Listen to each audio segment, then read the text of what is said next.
Iya, ketemu lagi bersama saya tentunya di channel PKN itu keren. Karena apa? Karena memang belajar PKN itu keren. Jadi buat kamu yang kurang suka belajar PKN, semoga dengan video-video yang ini kamu bisa lebih semangat lagi dalam belajar PKN. Karena belajar PKN, belajar Pancasila itu keren. Baiklah, hari ini kita akan berbicara mengenai hukum dan konstitusi. Seperti apa ya hukum dan konstitusi ini? Materi ini adalah materi pembelajaran kelas 7 semester 1. Ini dia.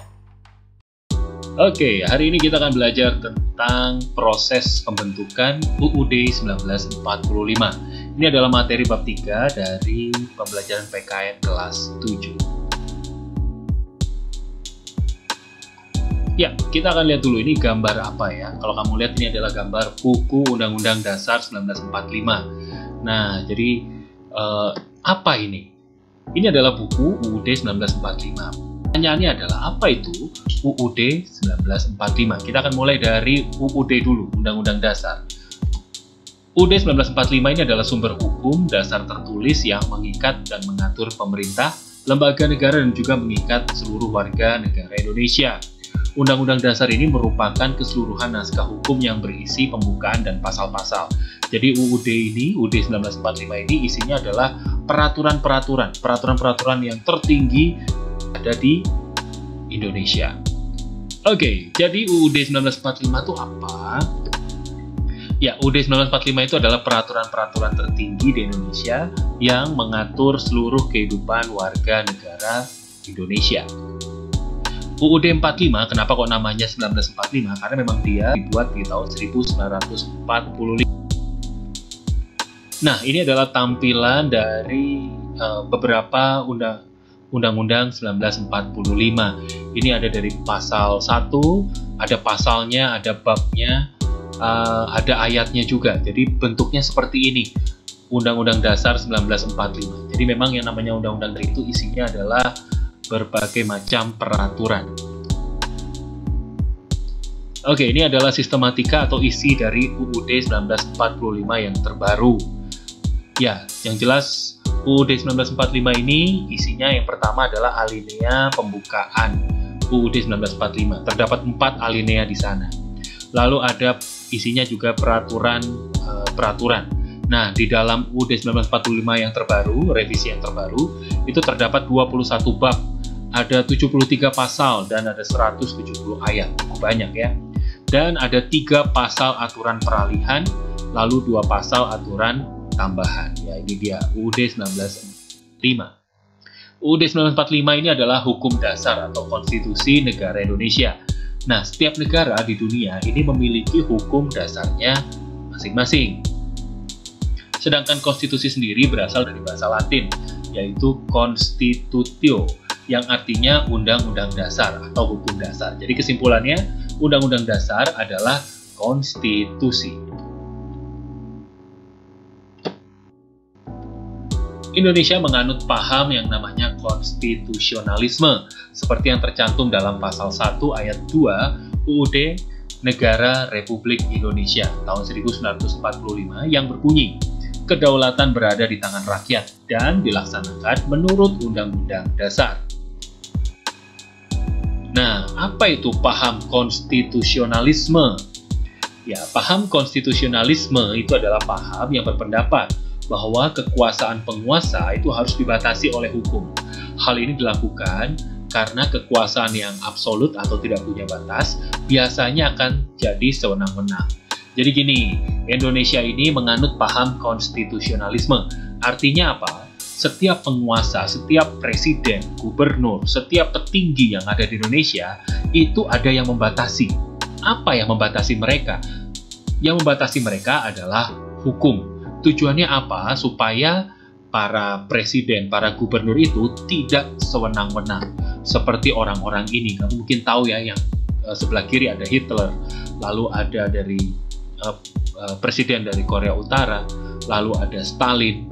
Ini mereka adalah orang yang tidak punya batasan sehingga mereka bisa bertingkah atau melakukan berbagai macam hal dengan sewenang-wenang. Nah, makanya Indonesia menganut paham konstitusionalisme supaya apa? Supaya semua pimpinan di Indonesia itu tidak sewenang-wenang atau seenaknya sendiri.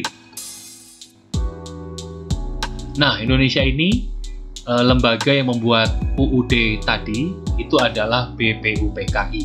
Jadi kalau kamu bertanya siapa yang bikin UUD 1945, yang pastilah dibuat tahun 1945, itu adalah BPUPKI. Tapi yang mengesahkannya adalah PPKI. Jadi yang bikin BPUPKI tapi disahkan oleh PPKI. Ya, ini adalah foto Soekarno sebagai ketua PPKI. Nah, tadi saya sudah sebutkan bahwa UUD 1945 adalah peraturan tertinggi di Indonesia. Maksudnya apa? Maksudnya, semua peraturan di Indonesia tidak boleh bertentangan dengan UUD 1945. Lalu, UUD 1945 mengikat, artinya harus ditaati oleh semua warga negara, siapapun itu, baik presiden, baik rakyat, semua harus mengikuti menjalankan UUD 1945.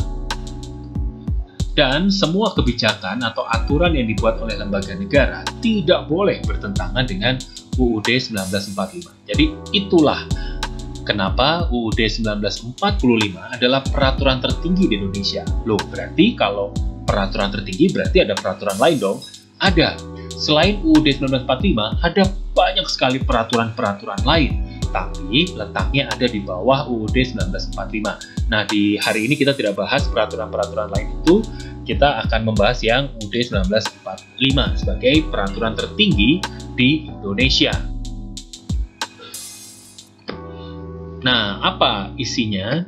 Ini adalah isi dari pembukaan UUD 1945. Kalau kamu lihat dalam UUD 45 ini tadi kan sudah dijelaskan bahwa ada pembukaannya, lalu ada pasal-pasalnya. Nah, ini adalah pembukaannya. Kalau kamu bisa baca, sebetulnya ini yang sering kita dengarkan saat upacara. Nah, secara ringkas, pembukaan UUD 1945 itu bisa dijabarkan seperti ini. Alinea pertama, artinya alinea pertama ini ringkasnya ya, adalah Indonesia menolak berbagai macam penjajahan. Ini jelas ada dalam kata-katanya, karena penjajahan segala bangsa harus dihapuskan, gitu ya, dikatakan di alinea pertama. Lalu yang kedua, artinya intinya adalah kemerdekaan itu bukan tujuan, melainkan jembatan untuk mencapai keadilan dan kemakmuran masyarakat. Lalu yang ketiga, kemerdekaan Indonesia itu adalah berkat dari Tuhan Yang Maha Esa. Tanpa Tuhan, Indonesia tidak mungkin merdeka. Ini membuktikan bahwa bangsa Indonesia itu adalah bangsa yang religius.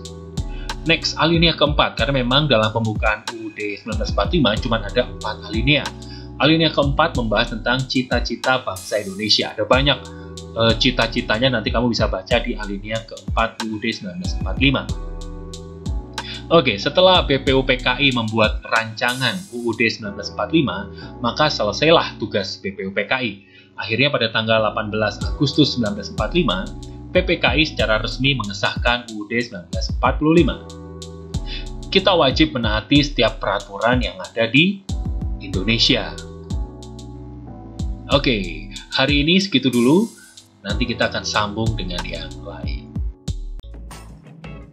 Ya, kita tadi sudah belajar tentang materi hukum dan konstitusi. Semoga dimanapun kamu berada, kamu tetap melakukan peraturan dan hukum yang berlaku.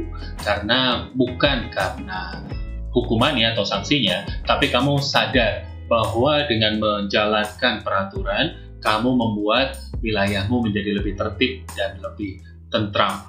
Oke, kita ketemu lagi di video-video selanjutnya. Sampai ketemu dan jangan lupa belajar PKN itu keren. Bye!